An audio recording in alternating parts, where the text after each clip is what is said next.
వీరభద్ర కళ్యాణం, వీరభద్రుడికి భద్రకాళి కళ్యాణం జరిగింది.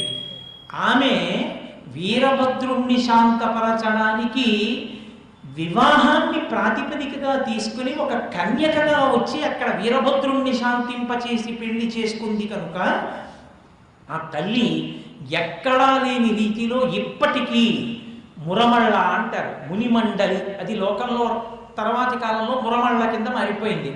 ఆ మురమళ్ళ క్షేత్రంలో ఇప్పటికీ ఏకపీఠం మీదే ఉంటారు వీరభద్రుడు భద్రకాళి ఇద్దరు. ఇప్పటికీ అక్కడ సాయంకాలం వేళ కళ్యాణం చేస్తారు, రాత్రి చేస్తారు కళ్యాణం. పెళ్లి కాని ఆడపిల్లలు కానీ మగపిల్లలు కానీ వాళ్ళ నక్షత్రానికి అనుగుణంగా అక్కడ కళ్యాణం చేసుకుంటారు. రోజుకి 27 ఎన్నో చేస్తారు కళ్యాణాలు, అంతకన్నా చేయరు. 27 మంది కళ్యాణానికి కూర్చుంటారు. నాకు తెలిసిన అనుభవంలో మురమళ్ళ వెళ్ళి కళ్యాణం చేసుకున్నామండి ఇంకా పెళ్ళవలేదా